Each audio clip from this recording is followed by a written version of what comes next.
and then I will say, okay. There you go. Here we go, Yeah. Matthew. Finally, welcome, man. Good to see you. Yes, and good to see you. And good to see everybody here. I see a lot of people that I know, and I really love to see all your faces. That's good. Now, we had a little bit of a chat before, Matthew, and I know you as a guy with extremely special experiences, with a very high success ratio in helping people, training people, and in healing. And actually, I leave the floor to you to tell in a very beautiful and not too long way to see what happens and how you can help us. Okay. Very good. So hello, everybody. The work that I've been doing since I was 18, actually, began with a period of about 7 years of living as a monk, a yogi monk, yeah. And it wasn't so much the benefits of living as a monk that developed the work that I do. In fact, it was a reaction from my body to the imposing of belief systems and quite stringent disciplines on myself. And in reaction to those disciplines, there was a change that was brought about on a physical level. And why I say a physical level is because the mental level of change, you can relatively easily change the way you think, and for a little while change the way you feel by the way you think. But those habits and those behaviors that come out of those habits, they don't die very easily. They don't change that easily. Even if you want to change your behaviors or your habits that you know are detrimental for you, or you're experiencing as detrimental for you, it's not a very easy thing to do. And this experiences that I had showed me a completely upside down approach to both mental and physical health. And as I started with why I call it a physical change rather than a psychological change, is that I found that when I was, for example, meditating for many hours a day, there would be a certain pains and discomforts that would come up in the body. And generally, what we do as people is we have reactions to pains and illnesses and other discomforts, which are detrimental, not helpful. So we become distressed over those. We become distressed over what we're already distressed about, or we become distressed over our physical condition, which only adds more stress to the body and makes it more difficult for that condition to resolve, or for us to handle that condition. And I'm talking conditions of illness and conditions of pain. Actually, if I may, go on. You're saying that listening to your body and to your own mind, body, spirit balance is the basis of what you discovered, right? Yeah. Listening to my body is basically, in the correct way, rather than fighting it, brought about a natural balance. It wasn't so much a balance that I imposed psychologically or through some ideology or through ideas and beliefs. It was a balance that came out of that physical process of feeling any pain or illnesses through to its end. whenever they happen to be there. Yeah, exactly. Yeah. And that brought about a change at the fundamental biological level. And I could tell the differences because my habits would change forever. If I had a certain habit or a certain behavior, that would drop away. If I had a certain pain or ailment, that would drop away. Yeah. And usually never to return. I recognize what you're saying, because as a lifelong sportsman, you have to listen to your body to feel what your body needs. If there is a sports injury coming in, then actually you can prevent it by listening to your body, and as such, not concentrating on anything else than your body. And that is what we are doing in martial arts also. Yeah. Right? Yes. Exactly. So this approach developed for me a way of naturally healing whatever distresses mentally or problems physically came about, and healing them quite rapidly. And I've managed to, I'm 62 years old now, and so for that period of time, I've managed to deal with these pains or distresses or illnesses in exactly the same way, and always have the same success. Same. Same with you. You've experienced the same thing, so you can back up. Even though we've only met each other once before, everybody, but even that we resonated so well, because we've had this same fundamental experience of the body taking care of itself, and how our thinking can actually interfere with that by our reactionary processes, meaning that we fight the experience of life.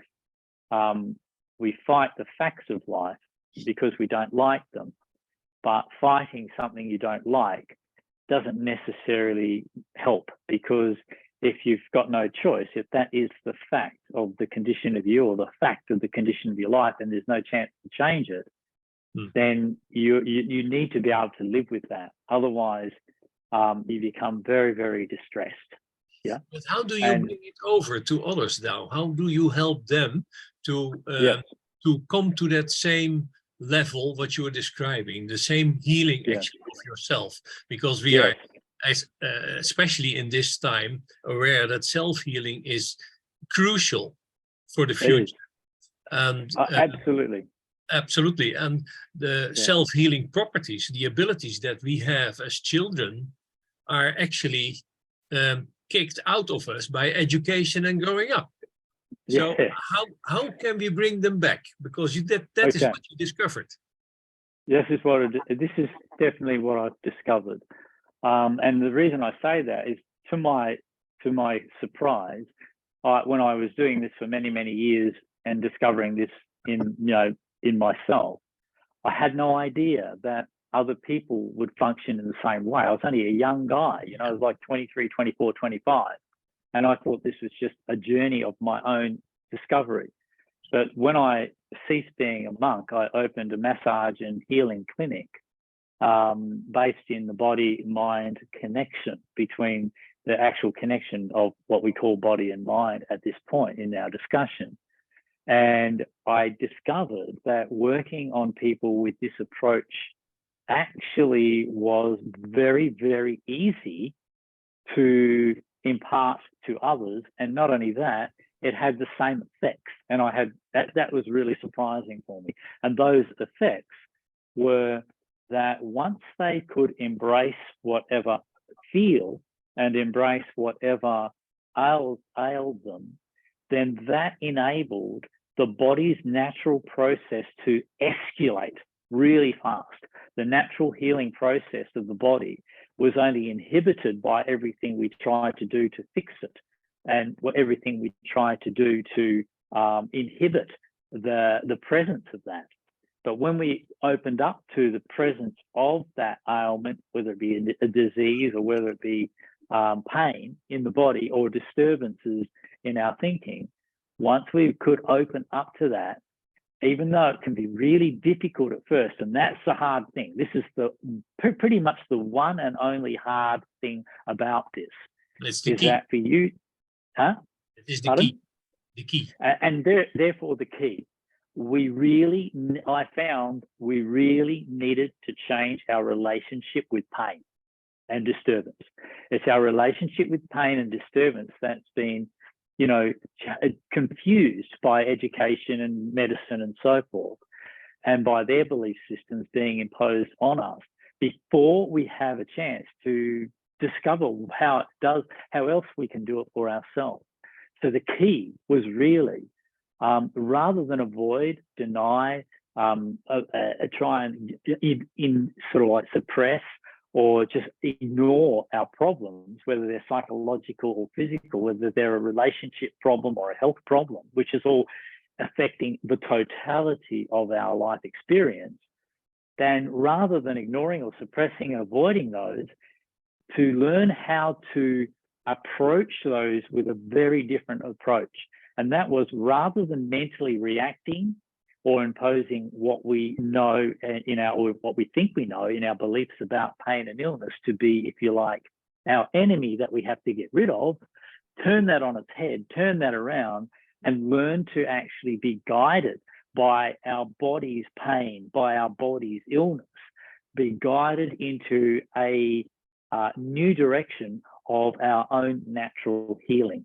And the new direction is that we learn from our body. We learn to listen to our body in a very, very simple way, which I'll talk more about, but Foppe's got something to say.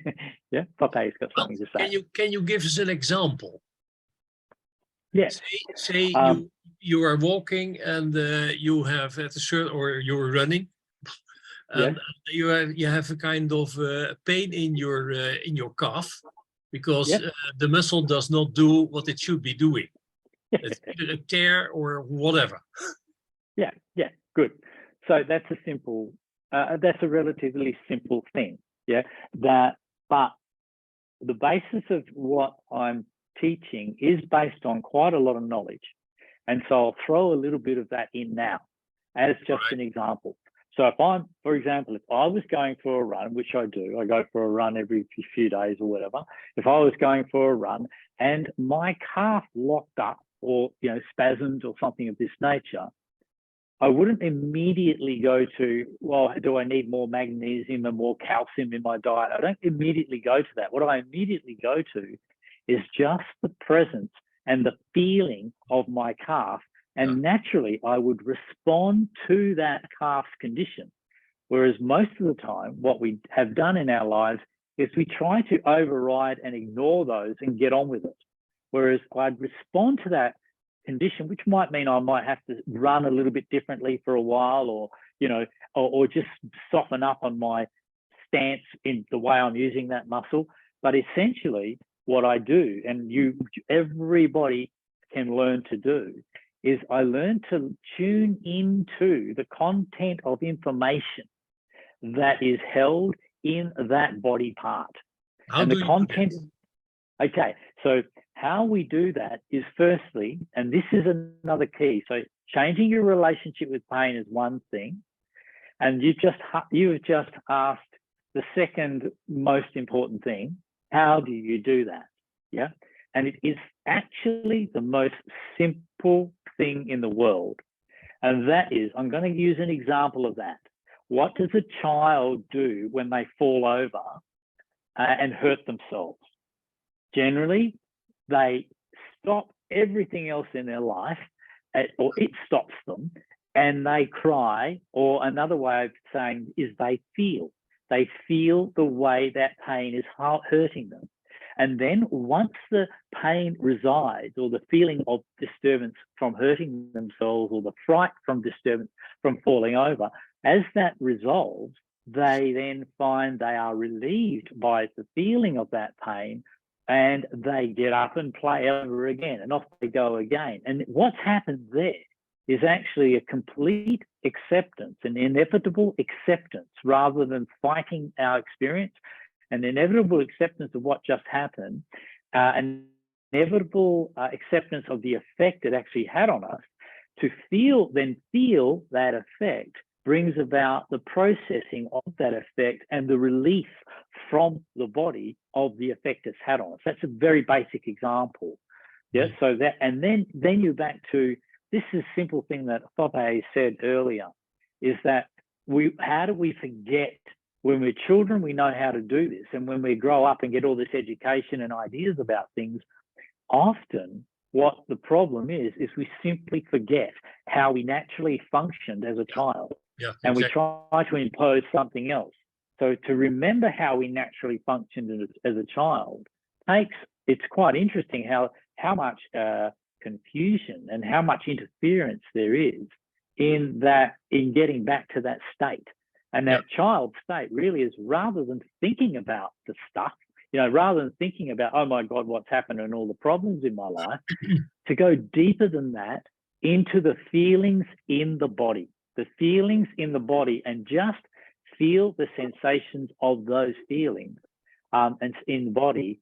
That is actually the way. I'm talking on any level of health now. At that point where you're feeling the sensations of tension, pain, ailments, or even frustration, mildly psychological frustration about it all, come back to the feeling of emotion, come back to the feeling of actually sensation in the body, and staying with that sensation of feeling, physical feeling I'm talking here, not getting all emotional, but come back to what is the physical distress? What is the effect of this in and on my body? Really feeling that. And that activates the actual healing properties or the healing processes of our natural healing process. Feeling is the key, not avoiding the feeling, but feeling is the key. And you might not like that. And that's the sticking point, because it might feel painful. It might feel frightening. It might feel whatever it does feel. But however it feels is important to feel it just as it is and give it enough time to dissipate. And if you do, it will. The body will absorb the pain. And in that process of feeling the actual pain, it will activate the process of healing that particular condition. And I'm talking on, obviously, it can be a very bad condition. It's going to take longer, but and a mild condition, it's not going to take so long. There's just more feeling involved. But I've found that not only does that, sorry, you want to say something, Foppe? A question. Maybe you can tip also how you pass the trauma. Suppose your example, the child falls, right? Yes. It hurts. It cries. Yeah. It cries because it is either frustrated or it feels a trauma, but it doesn't know what it is. So the question is, how do you pass the trauma? By focusing on the healing. And as such, by focusing on the healing, you activate the healing minerals and vitamins, etc., in the body. Yeah. That come to that coming to that place that is hurt. Yes. And that is how it's going. How do you pass the trauma? Because the trauma is often a stopper. Oh, the trauma is the stopper. Yeah. Okay. So the trauma or the reaction, the trauma on a purely, it's very interesting. The body is very strong, a lot tougher than we think. Yeah, a lot tougher than we think. And the main stopper to healing the trauma is the denial, the blockage, in other words, the reaction that we have mentally to the trauma. And that can be a very simple reaction of just getting upset about it. But in severe trauma, that can go as far as completely blocking the experience mentally. Yeah. So, but the one thing we can do is we can block the experience mentally. But all of you, if you think about what's happened to you through your life, because a lot of you here are sort of probably getting close to my age. Yeah. And so some older, some younger. Someone's smiling up there, so maybe she's older. So a lot of you are, around the same age, and there's probably younger ones that I can't see right now in their photos. So there's no image of them. But what happens when you go through life? When you go through difficult times in life, even if you don't really remember a trauma that's happened to you, it still changes the way it feels to be you. So if you really hurt, you go through a really tough time, the difficult thing is to revert back to the way you felt before that trauma hit you. Yeah. See, and that changing yourself at the feeling level is what I'm really talking about. It's not because if your feeling about yourself is different, then you will also think about yourself differently. If the way you feel on a particular day is not very kind to yourself, or not a very good attitude about yourself, or a habitual dislike of yourself, then what this is going to do is it will determine your feeling. The way you feel today determines how you think today, determines how you act today, and therefore determines what your life is like on that day. But those a chain reaction, yeah, actually, that's what you say. It's a chain reaction. It's an expression from the feeling all the way through the thoughts that come out of the feelings, because of that they're making you feel a certain way, and the attitudes that come out about yourself that come out of as an expression of that feeling. And then of course, if you're not feeling very positive or whatever, then the actions change. You don't have so much courage. You might have avoidances of certain things or fears of certain things. You're giving up on things when you don't really, you never used to, all these types of things. And these are the changes that happen in us at a feeling level, and we try to fix them on a thinking or action level. Yeah, and it's not deep enough. We can't fix these things on an action or thinking level, because the thinking level is only the symptom, and what's driving, it's only a surface symptom of how you feel within yourself. So what's so unique about the meditation that I'm teaching is that it's completely original, is that you actually don't impose any effort to change the way you're thinking. You simply come back to the body, which is, if you like, beneath that thinking, into how it feels in your body. And when you come back to how it feels in your body, you may not like the feeling, but that is beside the point, because you're going to feel that way whether you like it or not. Yeah.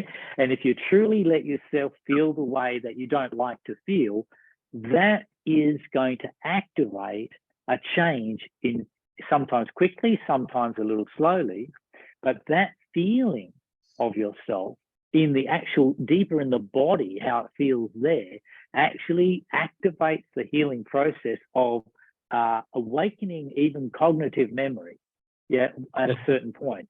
And so therefore you get over that blockage of no longer being able to remember what happened to me.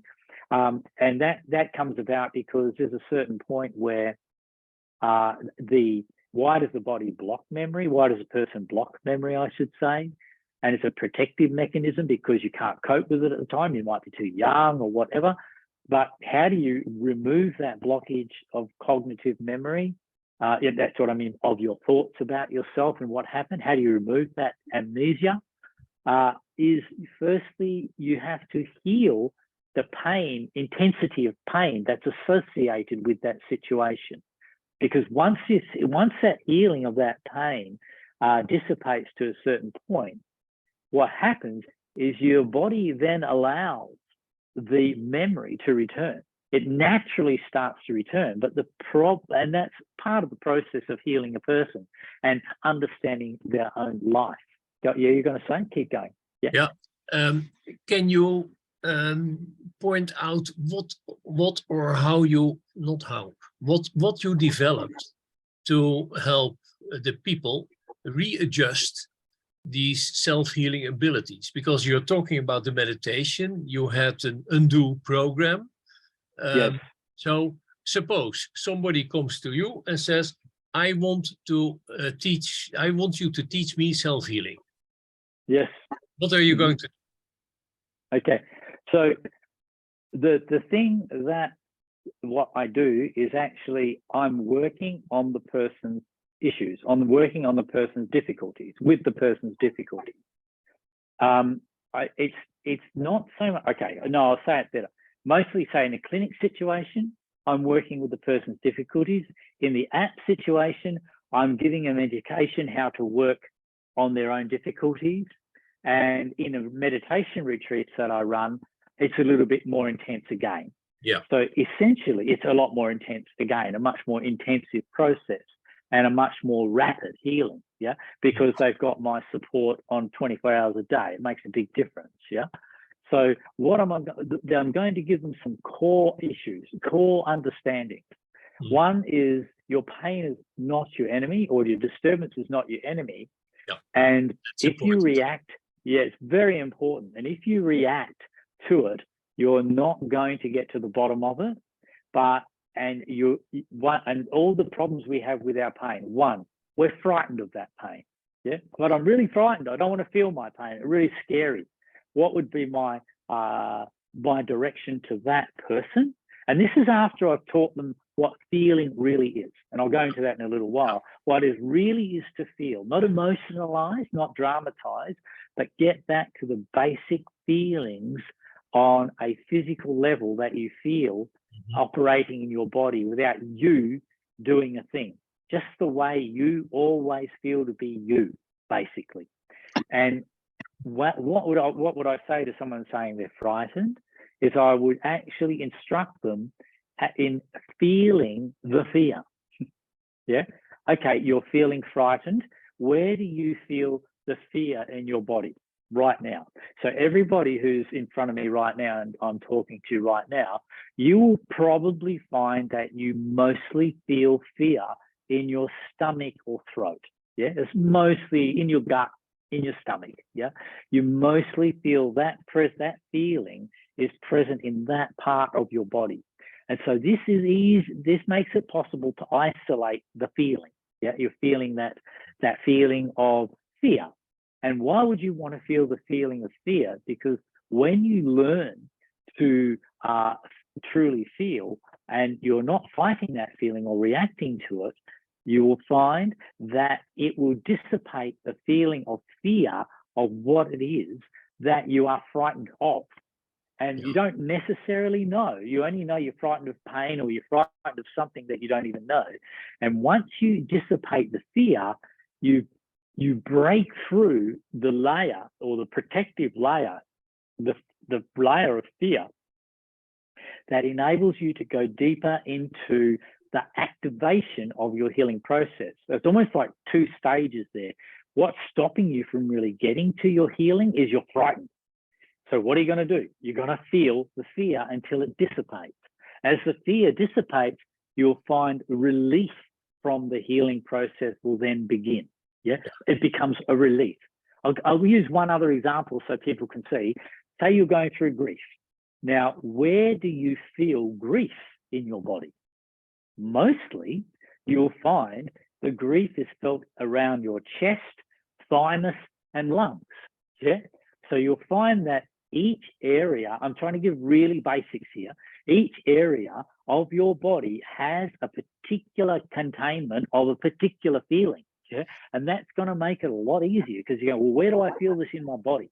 And when you're feeling it at that level in your body, that stops you from mentally emotionalizing. And say you've got the story of, I've got a story of I lost my friend and I'm always, I can't stop being sad and crying and, because I'm always thinking about who I lost and what, the loss is a big thing. But what about going back to the actual feeling of loss itself? Yeah, only the feeling of loss, your private feeling of loss is going to be isolated in your chest or thymus. The thymus gland is actually right in the middle of your chest. Yeah, so they often talk about the heart, but really I found the generator of the feelings in ourselves are more on a chemical basis. It's more in the heart, in the thymus gland. It's more a glandular thing than it is a muscular thing. Yeah, but it's also muscular as well. I'm not saying it isn't that, but at this point, I just wanted to introduce this, trying to give a logical explanation that you might relate to. because most of us have lost someone, and the loss really chokes us up inside and makes it harder for us to breathe. Yeah, literally, because when we breathe deeply, we feel more. And as we don't want to feel that, we either start breathing shallow, or we might even suppress that feeling of grief by smoking cigarettes. Yeah, I smoke cigarettes and I'm suppressing this feeling by chemically changing the feeling, Yeah, and that chemically changing of the feeling is what is interfering with me experiencing the pure grief, the pure sensation of loss. And that pure sensation of loss, even though you might not like it, if you feel it, it will, once you get the hang of this, yeah, and it's not so hard, but once you get the hang of it, you will find it will become a relief. And not only will it become a relief, but the feeling of loss will dissipate. The feeling of grief will dissipate very rapidly until it's completely gone. And I mean that with all the people I've lost in my life, and there's been a few. Yeah. Actually, you direct the energy in your body to the spot that needs the healing. So you define the path in yourself, right? And you are teaching the people to define that path, how to define that path. And you're doing that through meditation, right? Yes, all right. So you want me to explain that? Yeah.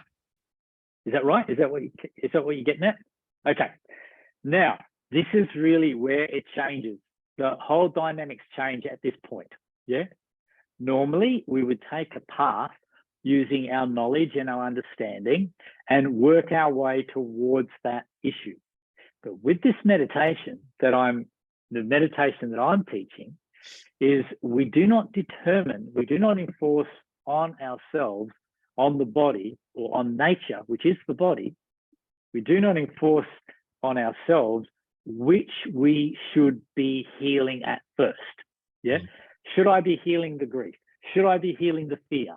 Should I be healing this, that? You can take that path. You can take that path of going to the area of the body and feeling what is there once you know that feeling is there. Yeah. But most of these feelings are so deeply buried. Most of the really powerful feelings driving us in our life are numb, are literally making us numb because we've avoided them. We've numbed ourselves out to them in many, many ways. So rather than, so a lot of these very important sensations that need healing from your body in order to get back to the child, not a child, but get back to the healthy person you were before you were harmed, yeah, before you were damaged. To get back to that healthy feeling of you before you were damaged, I teach people to just sit with the feelings that come up naturally and spontaneously. So I'll give it a simple example. If I was going to guide you through a meditation now, well, why not? And 2 minutes. All I would ask you to do is just sit physically still. That's all. Do nothing else. As you sit physically still, after a while, you'll be thinking. Don't worry about your thinking. That's not important because we're going deeper than thinking into the feelings of the body. How are we going to do that?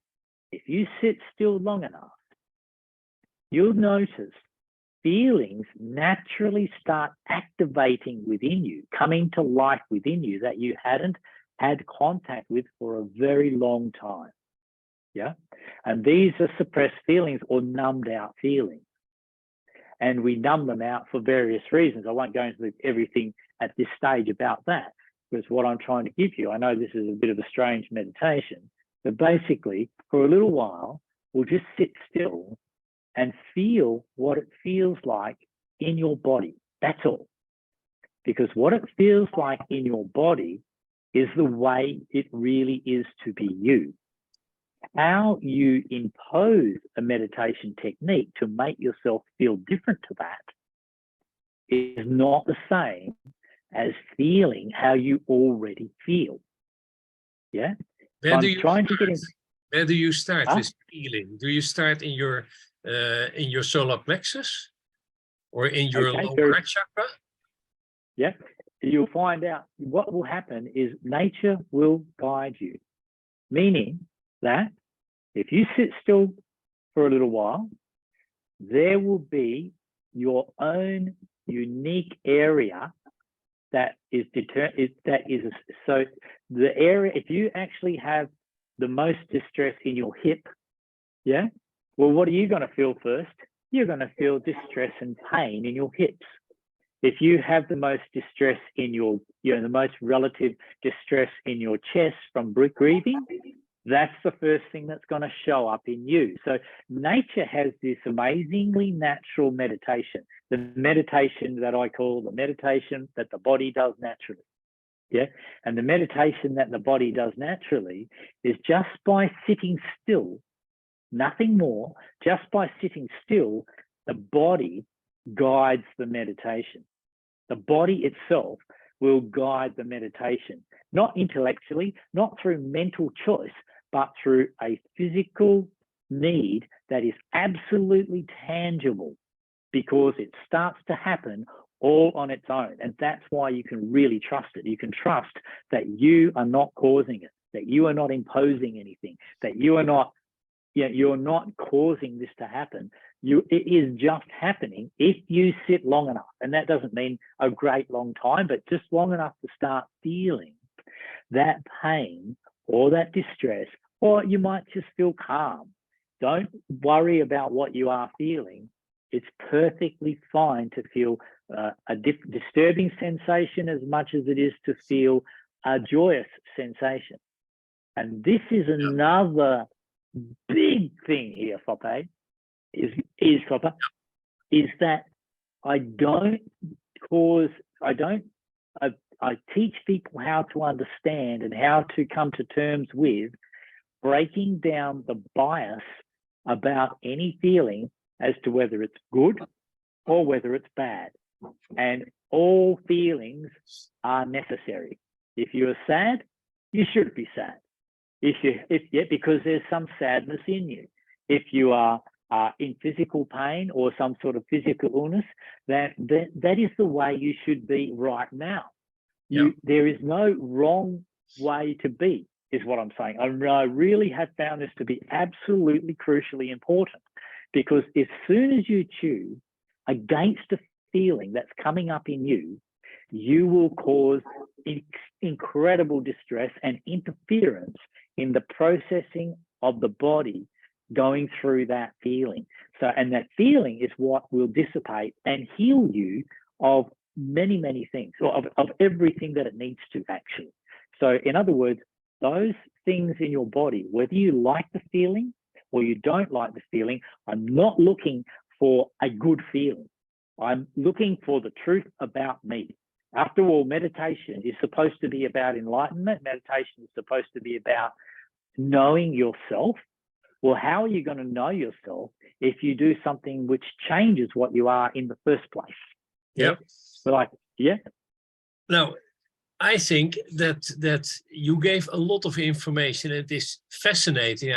You know that I recognize many of these things because I practice them myself also. Yeah. The way you are teaching people is really exceptional, and that is actually the basis for your success. Now, I would like to give people the chance to ask you some questions. Oh, yes. There is a little button in the lower part of the screen, and that little button that you can use to raise your hand, not to heal the hand, but to tell, hey, I have a question. So please raise a hand if you have a question. And don't think any question is stupid. I'm serious. Don't feel any question. Whatever question you feel like asking, there will be a lot in it. It might seem like a silly question, but I'd like you to just go ahead and ask it anyway, because I will pick up on what you're wanting to understand. Yeah, you can rely on me to really listen properly. Yeah, so no question is a better question than another question. Okay, so I hope you'd like to ask some questions. I see somebody. Lourdes. Wow. Vous êtes en français? Oh, I see. Yeah, go. Lourdes, is it? Hello, Okay. Lourdes. Two different I ways can't of see your pronouncing face.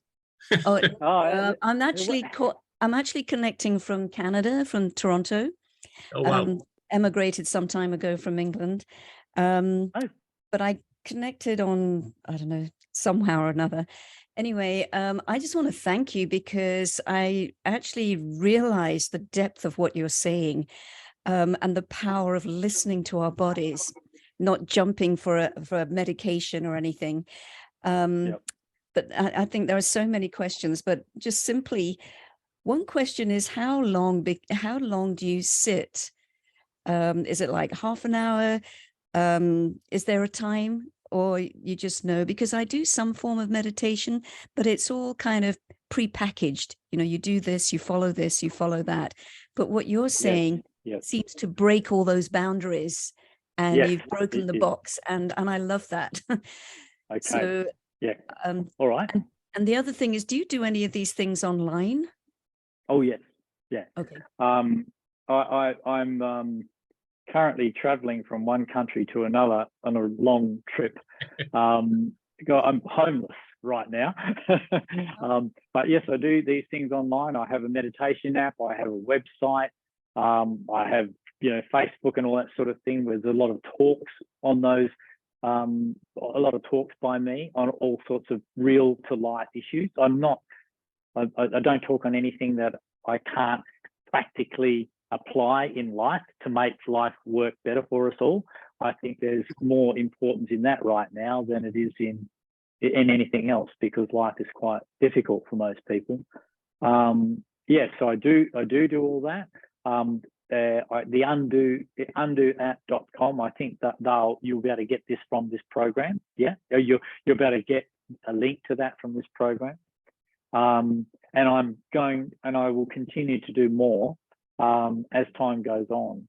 I'm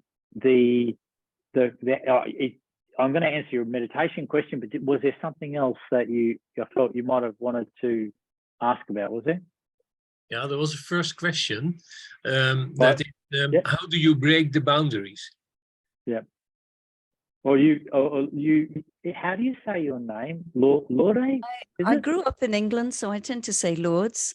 But I know all right, the very good. Spanish say Lourdes. Yeah. So. Lourdes. Oh, that's pretty groovy. Okay. Yes, as you've recognized, and thank you for that.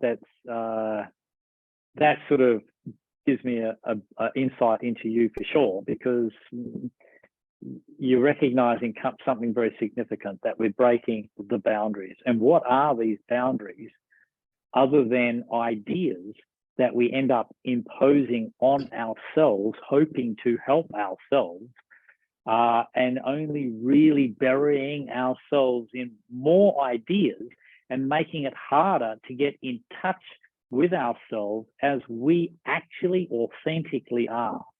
So when you're able to get in touch with yourself as you actually authentically are, your next, which is, I'm saying, is not by using any techniques, but only feeling the way you feel in your body. So your thinking does not matter at all, and your thinking will cease being a problem in meditation with this approach, because you'll find you'll become a lot more interested in the feeling and the felt sense of you in the body as the deepest part of you, the part that really represents you and is you.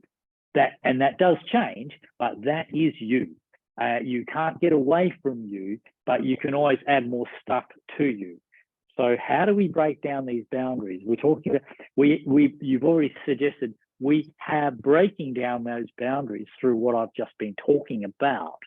Mm-hmm. But the important thing is the boundaries of our ideas around pain, our ideas around right and wrong, good and bad, something's okay, something's not okay, and to bring it back to not discriminating at all about what you are feeling or even thinking within yourself. It's not important. What is important is that you allow whatever that is to free flow, because essentially it is a type of purge, a purge of some nonsense, some purge of some trauma, some purge of a very bad attitude about yourself that you're having. You keep thinking about yourself in a certain way and you're just used to it. And it just replays inside of you all the time, keeping yourself sort of slightly buried under that weight of that horrible thought or that process. But as you go deeper, those things aren't important. Yeah. What really nails it is when you get back to the source of your thinking. Yeah. And the source of your thinking, what determines the quality and even the quantity of your thinking, is how you are feeling. Like if you're upset about something, you will think about it over and over again. If you can simply feel that upset and resolve that upset as a feeling in your body, you don't think about it anymore. Yeah. So you can't, you will not think about something that isn't disturbing you, and you're disturbing yourself more by thinking about it more. So don't think about it. Don't try to correct that thinking with more thinking. Go to the source of that. You break straight through the boundaries and go to the source of energy that generates that thinking. So sensation precedes intelligence. Sensation precedes words. Sensation precedes thoughts. So you've got a sensation, and that will determine the quality and quantity of your thinking.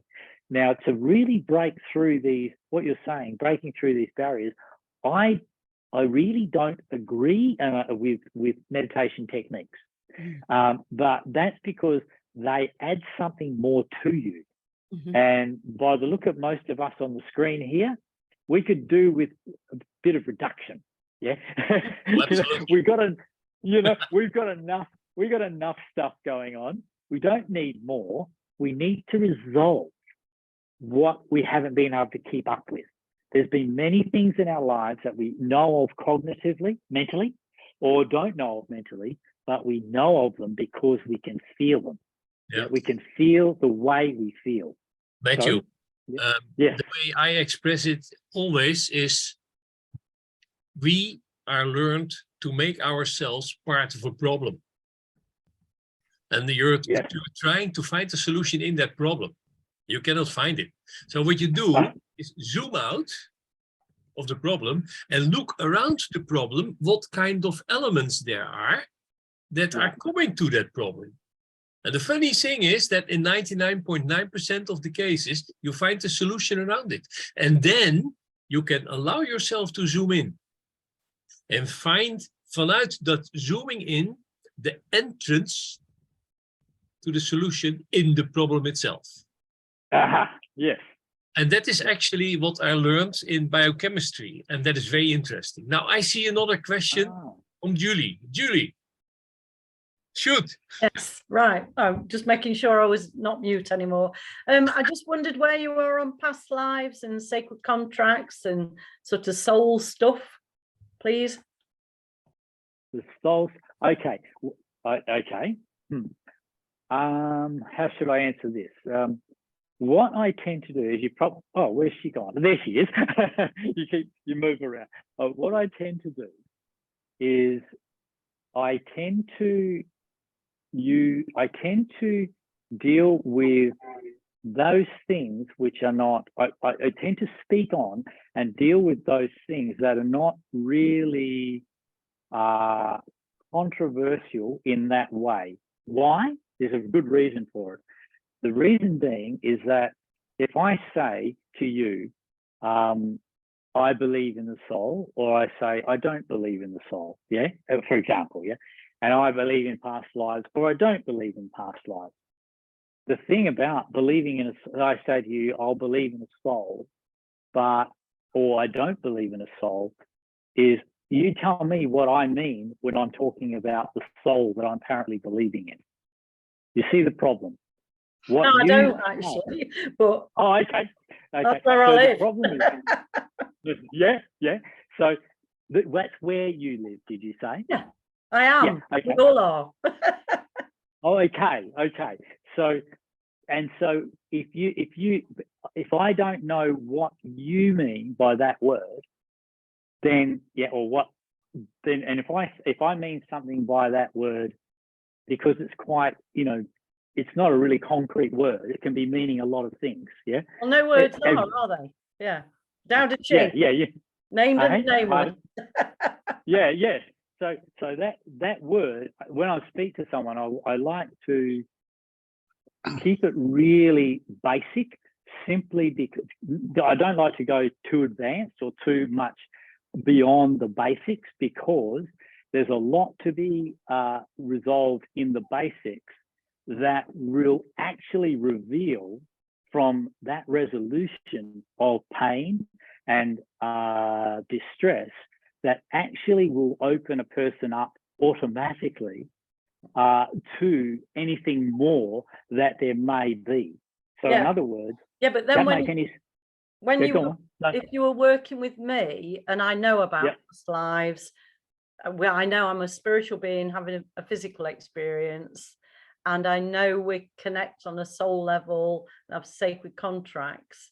I know you could work with me, and I was Yes. just interested, when you're working with me and other people like that, how would Yes. you sort of concept that?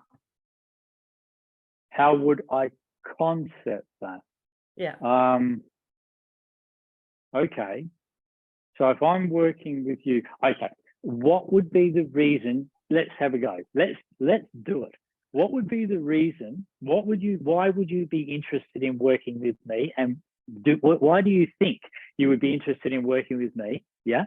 And what would be, is there something you'd like to particularly get out of it, or have help with, or be resolved of through working with me?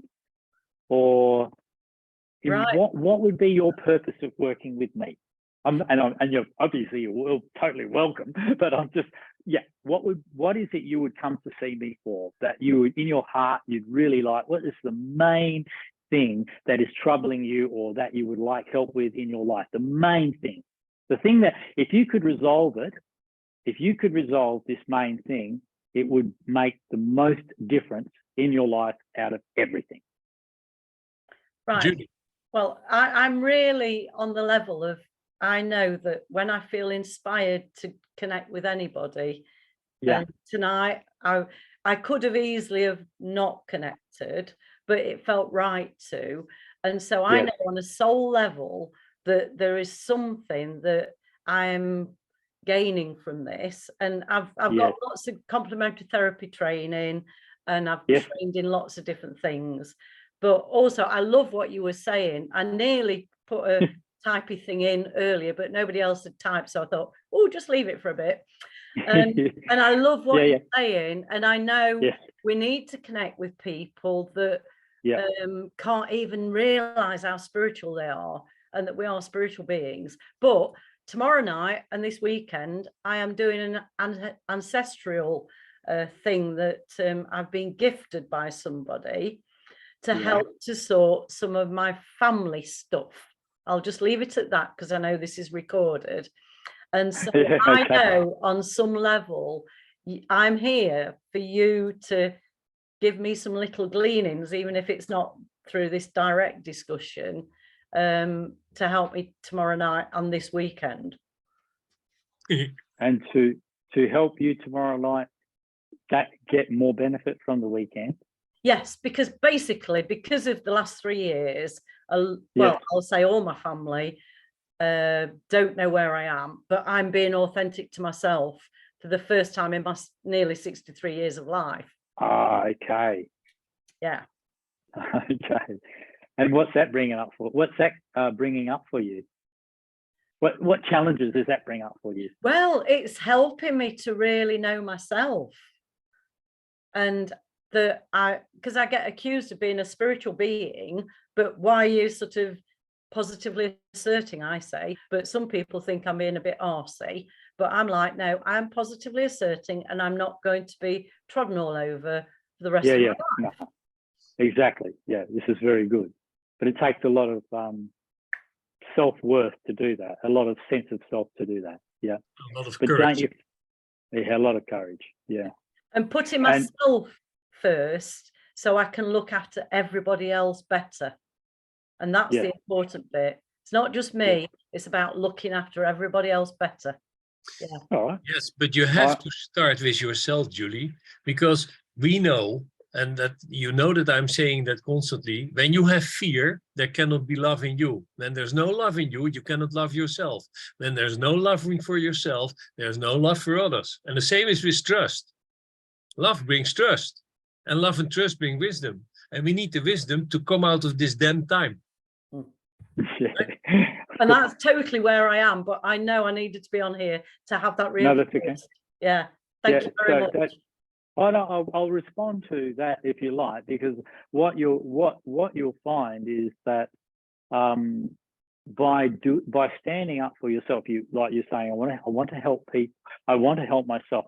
In other words, you need to know what you are without all those beings imposing their opinion on you. Yeah. And that's not very nice. You know, it's like that is something that sounds like it's been imposed on you for a long time, and so you may feel guilt. You know, when you fall prey to that, you may feel guilt. You may feel, you know, things that you are not living up to what their expectation is, and so on. But the thing about that is, when people are putting that on you, that is not actually defining you, but it's defining them just wanting a piece of you. Yeah. And they're not really caring about you in truth. I mean, it's all about them. But I'm not saying they even know they're doing it, because, you know, you've allowed that relationship to go on for a long time. What do you say, 60 years or something? Yeah. And so, yeah, that's a long time. But the process of you don't have to be harsh, but you have to be firm, as you know, I think you're discovering. And your being firm will bring up a lot of questions, a lot of purging, a lot of, you know, soul searching, if you like. But the important thing, I think, is that you get back to a place where it is really you, not your thoughts being your own, not other people's thoughts and influences, whether it's religious thoughts, whether it's spiritual thoughts, whether it's family thoughts, whether it's cultural thoughts. None of these thoughts originated in you. They were all given to you. Do you follow what I mean? Every bit of education, every thought that you've ever thought, which you can't identify, which you can't trace back to originating in you, it's, you know what, it's not even your thought. They're not even your thoughts. And this is really confusing, you know, really confusing for a human being, because they feel like our thoughts, because we've been thinking them for so long that we become identified with those thoughts, even if there's really derogative and painful thoughts, and they're wrong. But I'll give you one thing, is if it hurts you, in fact, if you don't like yourself, you are mistaken. What's happened is you simply haven't gone to the depth of really understanding the significance of why you are the way you are. Now, you think about a person who's been hurt, and they're a person who's a terrible person, let's say, yeah, and you don't understand them, so you don't like them, and so on. But what happens when you actually discover what they've been through and why they're the way they are? You can't dislike them anymore. Yeah, and it's the same for me, and it's the same for you. It's the same for me to me, and for you to you. If you're feeling, I don't like me, you're thinking thoughts that I don't like me for any reason, these are thoughts that you haven't really understood. This is just confusion. Yeah. So what do you do with that? You've got to be very, very careful and just feel the pain in that moment. Deep. That is causing you to think like that about yourself. I know it sounds a bit strange. Yeah, it might sound a bit strange. No, that's fine. Absolutely. Yeah, fine. that's fine. What I do. Yeah, So that, and when that happens, that puts you in touch with your pain. And that's very important. And then after a while, catching yourself feeling that pain over and over again, there will be a point where you won't be able to do it again. Because what happens is we put up with so much, we take so much crap in life. Yeah. To do that, we numb out. And therefore we get hurt with even not really knowing it, or we hurt ourselves without really knowing it. Yeah. And when we're doing this, being numb to this pain, as we go into the pain over and over again, at first the pain itself does not stop us from thinking the way we do about ourselves. But as we resensitize to that pain, what happens is you start to, rather than thinking about yourself and hurting yourself, it stops you earlier. That feeling of that pain, you go, oh, I'm not doing that. Oh, I can't do that anymore. And there comes a point where your pain completely saves you from harm, because you just can't do that anymore. And at that point, the other thing that's happened is that is not true. That thought about yourself is not true. And it's a really deep feeling in you that you'll get. But the main thing I'm sort of emphasizing here is that we have allowed so much to go on in our lives. Yeah, other people's influence, the influence of other people. And actually that takes us away from ourselves. And being taken away from ourselves and trying to get back there again, is very painful. So we have to allow ourselves to feel the struggle, I think. Get in touch with the struggle. The struggle is an important thing, because it eventually, how should I say, you don't want to change the way you feel. You want to let the way you feel change by feeling how it's making you feel to not like yourself every time you somehow feel guilty. And be sure that it is just you haven't gone to enough depth. Yeah. I mean, there's lots of things we could talk about, but I was just thinking, that's why I prefer not to worry about the soul, but I mainly work with how can we heal the pain and open ourselves up to how can I heal my pain, the effects of life, and really know myself again without those effects. Matthew. Is that okay? Yeah. That's been really helpful. Thank you. I'll let someone else carry on. I think you gave Julie a good direction, Julie, right? Yeah, you're happy with that? I mean, yeah, I hope you are. There's another question, Matthew. Oh, here's another one. Yeah. Sally. Oh, hello. I've, over the years, actually, like Julie, I've done a lot of, trained in a lot of modalities, but meditation, actually, as soon as I start, say, any sort of deep breathing, I start to cough. The worst thing that happens is that if you're in groups and you don't want to disturb, I've actually worked on myself before I try to do something, before I attempt any sort of meditation. But it actually, when I think about it, when you asked Julie the question, I think this actually causes me a lot of hurt in my life, that I cannot stop my mind from bringing the cough, which I do believe to be a grief, but I don't know how to suppress. I don't want to suppress it. I want it to come out. And there's also reading about this where it's demanding attention, and it's the last thing I want when I'm in a state. Yeah.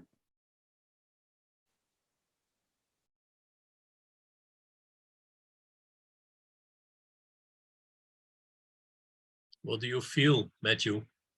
Yeah, I want to maybe go a little deeper. Yeah. So, there's a need to express something. To me, it sounds like there's a need to express something, but at this stage, more a need for you to know what you've needed to express to others. So when I say a need to express something, it's more a need to express something to yourself, to know what it is that is making you cough, to know what it is that's being suppressed inside of you. Do you mind if I try a little? Yeah, are you okay with that, or to do it? Yeah. Absolutely. Yeah. For me, I actually say thank you to my cough on occasions because it set me on the journey, a journey that's going on for 30 years. I do Reiki, I do the energy alignments, I do EFT. It's the meditation, that any meditation, it seems to overwhelm, that it's as if when I start to breathe deeply, I can't even breathe that deeply. It's as if I'm missing the joy of life. And when I try to even engage and understand, my body can actually judder from head to foot, and I don't understand what it's trying to tell me. And I think once someone told me that I have barriers, but what is such a broad thing, this is to connect to myself. Yeah. Okay. Do you have, are you able to put a bit more light on in the room there, or you're in the dark room? Yeah, yeah. If it's possible? Yeah. Yeah. I can put some more light on. Yeah, I hope that's okay. Oh yeah, that's perfect. Yeah. That's perfect. Okay. Yeah, yeah. Yeah. Okay. That shuddering in your body, that's what you're saying? You get shudders, yeah, and jumps. Yeah. Yeah, it happened now. Yeah. Yeah, it happens now. Firstly, I would say don't worry about deep breathing. This is superficial. And it's interfering with a process. It's causing some sort of interruption in a gentle, natural process that will happen. Yeah, you don't deep breathing for you. If it just makes you cough every time, then yes, there might be something in it, but all it's going to do is it's too aggressive in a way. It's too aggressive for you, even though you wouldn't think deep breathing would be aggressive, but it is, because what in your condition, what's happening is you're forcing your lungs, which are holding a lot of pain. You're forcing them to activate, and more so than usual, by doing the deep breathing. I wouldn't worry about doing deep breathing. You're going to get to this pain. Well, if you continue with and maybe hopefully continue, if I can help you with the app or something that will help you understand this better, and it really will. It's a lot of knowledge in this app. It's not just some meditation techniques. The thing that you're going to find, I think, is that firstly, you don't need a deep breathing. You can just sit. Yeah, just sit. Yeah. Was that the sort of, you just jumped then, or was that the sort of jump? You didn't do that deliberately, did you? No, I don't. No. And it happens when I'm with more connected people in a group like this, where people actually, and that's when it happens. That's all right. That's all right. That's all right. And it's okay. Can you see my eyes? Are you able to see my eyes? Not really. Is that better? Are you able to see my eyes? Yes, I can. Or is it difficult? Okay. So the other thing that's happening there is that all that shuddering and jumping is the body trying to release that memory from itself. The effect of memory in the body, suppressed memory especially, but any effect of memory in your body is held. Yeah, right there is held. That's fine. Is held in this part of you, in different parts of you. It's held as tension in the body. And so you feel a release of tension and little jerks and so on. And this is your body releasing some hold that memory is having on you, and therefore restricting you. Yeah. But there's something, I think, a lot more going on there. Do you feel sometimes, do you sometimes feel a little bit like a little girl? I actually have done some inner child work, but I'm wanting to feel more like a little girl. Are you? Yeah, yeah. So, all right. Not from doing the work, but just as what you're feeling there when you jump, yeah, are you actually feeling anything with that? You feeling any fright or any resistance when you find that jump comes through? I thought that when you say something, I think it's the truth.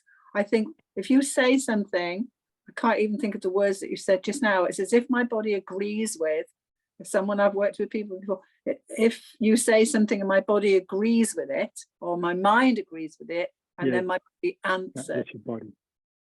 And I'm thinking at one time, thinking that something's trying to channel through me and tell me things, and I don't understand.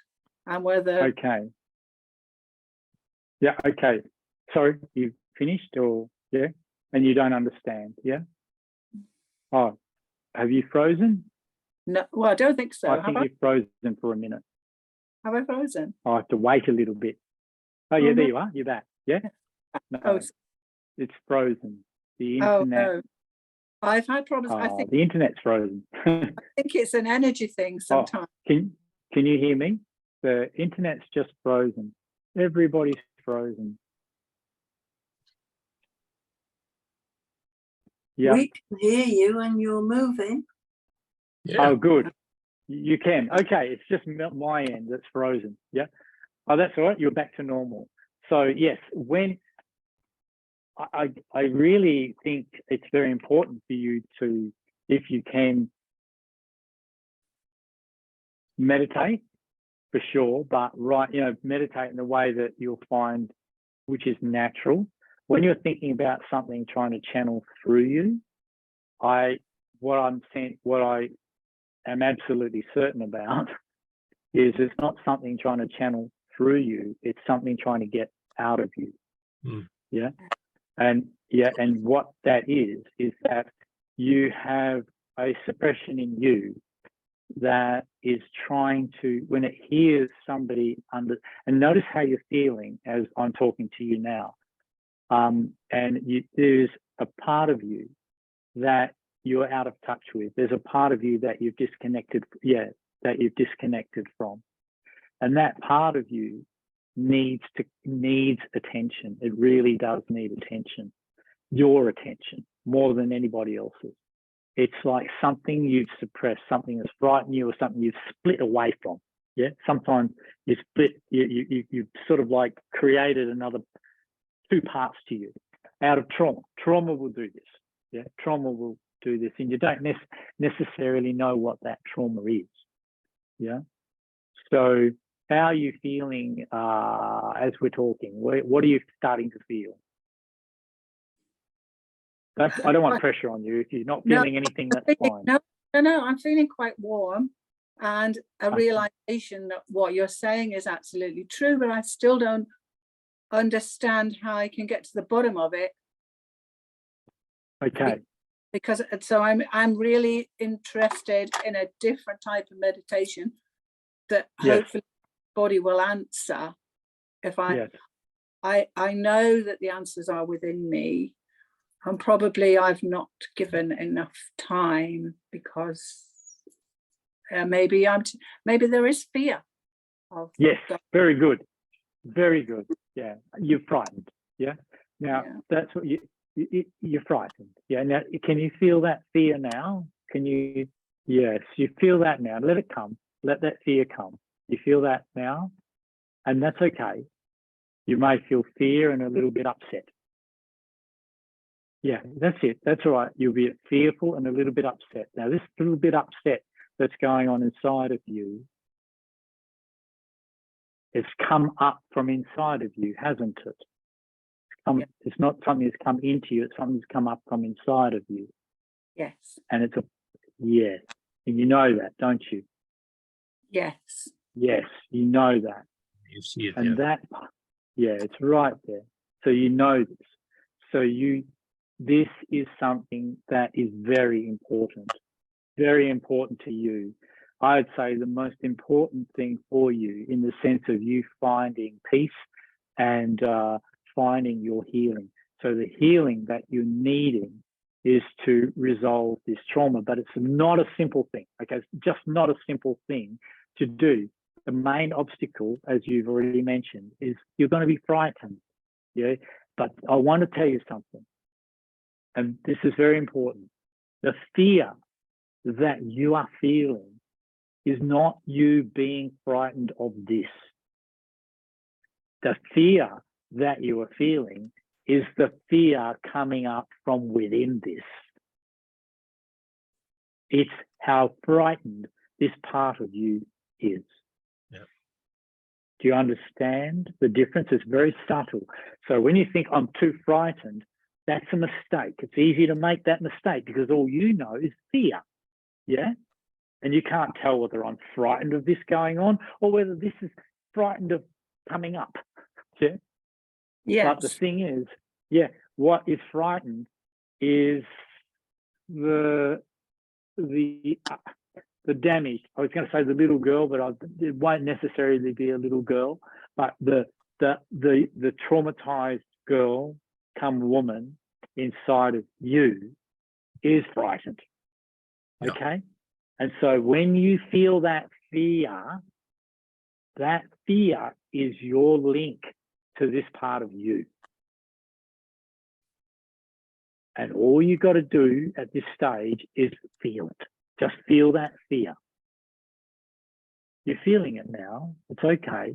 You're okay. It's not going to harm you. This pain is pain that has not been done to you today. It's not being done to you now. It's from the past. What you're frightened of is something that's already happened.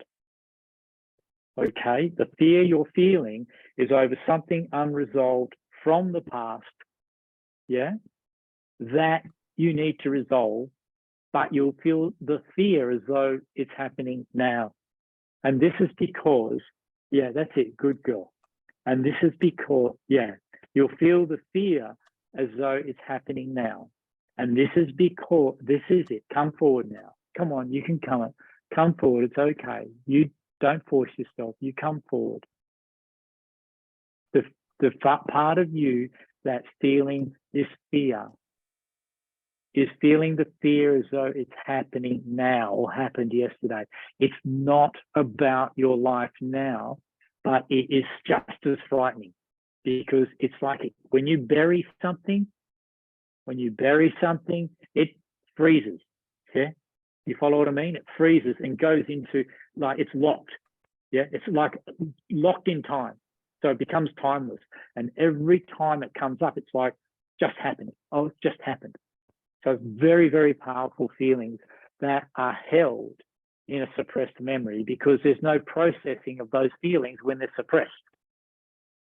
When your feelings are suppressed, they're locked, they're shut down, and they don't change. What makes feelings change is you feeling them. That's all. Simple as that. You're feeling fear.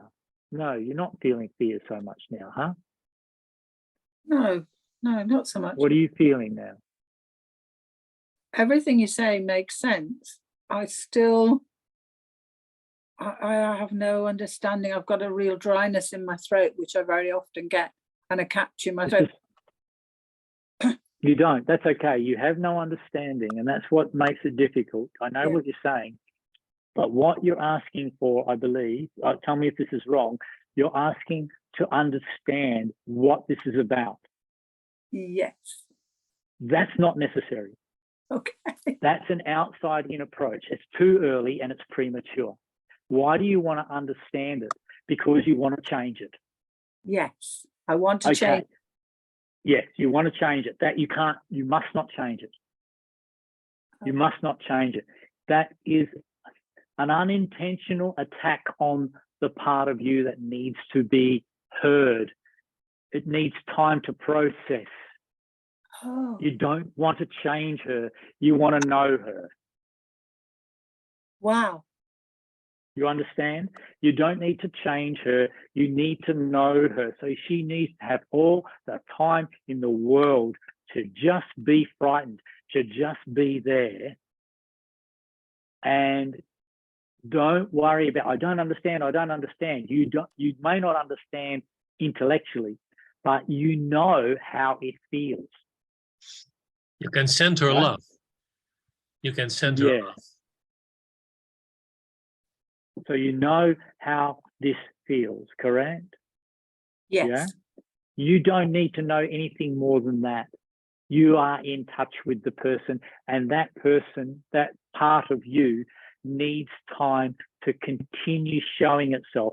Every time you've been wanting to change it, I want to change it, I want to fix it, I want to fix it. Yeah. This is the wrong approach to pain. Honestly, it is an attack on your pain. It's an attack on something that really needs care. As Foppe was saying, love. Yeah. But what does that mean? That means to feel the way that person is, no matter how that person feels. No matter how shitty it feels, no matter how scary it's for you, to really love that person means, however you are, I'm going to be here. However you are, I'm going to feel the way you are. Follow? If you're frightened, you got to feel the fear. If you're sad, you got to feel the sadness. This connection in your pain, yeah, is really, truly caring. And that is what's going to reveal the rest of this and integrate you. Yeah. The integration is important. Very. Am I pushing you too far, or are you okay with this? No, this is a different way of looking at it that I've actually been attempting to do for 30 years. Yeah. And it must be a big suppression for my physical body to react when I actually attempt to Absolutely. Yeah. Absolutely. That memory is held in, it's like a frozen, cut off part of your memory being held in isolation as tension in your body. Yes. Yeah. And that is it's like another persona. It can be like another persona, but it's not, don't worry about it. This is the nature of trauma. Yeah. I have to this look. is the nature. This I is have the to laugh. nature of trauma. Say, who Yeah. are we today? Bless him. Yeah. So very, very important to not try and change this, not try and fix it, not try. What you've got to do is you've got to take an interest in how that part of you feels every time a snippet of that feeling comes. Yeah. So, and you might not know when it is, but you'll know whenever you feel fear or pain or terror or distress or disgust. Yeah. Whenever you feel any feelings, allow them to be there. Mm-hmm. And that will you come into contact with the parts of you that you don't know properly yet. Thank you. It's nowhere near enough, but it's a start. Yeah. If you can change that. I need to get the app and have a look at this seriously. Yeah, get the app. It'll really help. My pleasure. Okay. Sorry, everybody. I really just needed to. Very important to help you. Don't be sorry, Matthew. Don't be sorry. Okay. What you just did, also with Julie, right? Also with the other people. Actually, everybody who was here listening to you, you made clear how important it is to not resist on certain feelings within, but accept them, love them, embrace them, and find with those feelings the path to go. Yeah, and they'll show you the path. That's it. Yeah, that's they'll it. show you the path. That's how you listen to your body. You follow the path your body is screaming at you to do. Your body is screaming. Yeah. Feel this feeling. Feel this fear. Oh no, I got to fix it. I got to fix it. That's the top down. That's the outside in approach. The inside out approach is what this meditation is about. The inside out. What's coming out from the inside, not what can I put in there from the outside. Follow? Matthew, I have one question from Kat here. Okay. I don't know where she went, but I saw the hand here. Yeah, Kat. Are you there, Kat? Yeah, Kat. Kat, where are you? Gone to the toilet, and you just stay really quiet. You know, you feel there's something there that's really important. Yeah. Yeah. Okay. Oh, here she is. Oh, your pause. Can't hear your sound. You have to turn your sound on. Got you. These bloody computers, they get us all confused. I Too many know, buttons. bloody things. Oh, oh. Oh, here we go. Oh, thank you for an amazing evening. Very, very different. But I need to go now, and I couldn't quite recall because I got dozed off at one point. What the name of your app is, please, so I can download it. Okay, the name of the app is Undo. UNDO. Yeah. Undo dot. And it's just undo@.com. Is that right? Yeah, undo@.com. And that's an app. And it's but it's It's full an app. on. It's an app, but a course.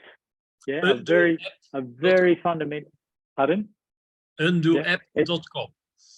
Undo@.com. Thank you, Papa. Oh, A-double-P or Yeah, A. Yeah, Undo, UNDO. That's the trade name, and at short for application. So A-double-P. Got me? Yeah. That's all right. I built the bloody thing and I still can't work it out. So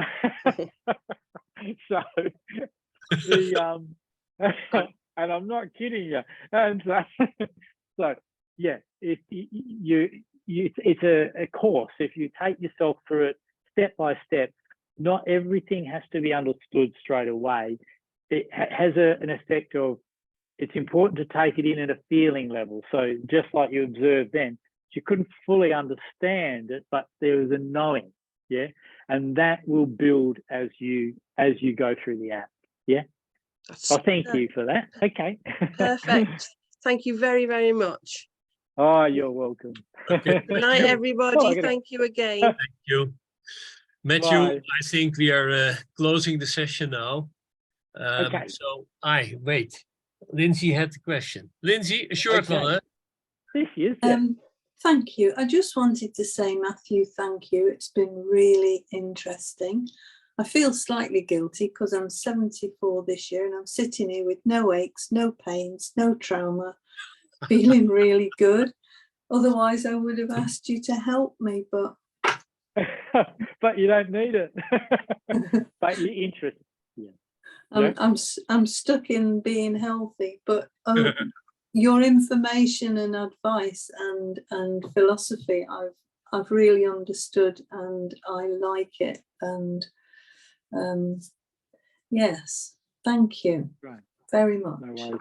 Thank you. Okay, Thank you for closing that. the session now, and I'm going to see how I stop that. Then See you later. The other thing I was going to say is I do counselling sessions over the phone as well, you know, because I'm traveling all the time and I can do them quite well over the phone, especially when there's only one person. I can tune in very well, a lot more than what we did just then. It's just there's a lot of other people. Okay. So I can do you do it like on WhatsApp or just over the phone? Oh no, I do it on Skype, I think WhatsApp, yeah. Cool. So I can see your faces, yeah. So it's just makes I've been doing that for a long time, like, you know, 40 years, 40 odd years. So you're just learning. Yeah, I'm just getting the hang of it. Yeah. Okay, we have to stop now. Oh, we have to stop now. We have to stop now, Matthew, because it was a very, very interesting evening, very interesting session. And I think we all felt your energy, and it was fascinating to see. And I'm sure that that Kate and your daughter are acknowledging that. I saw you going younger during your talks. Really? Yeah. That's what's happening. Okay. That's what's happening. Really? That's beautiful. And now I'm stopping the session.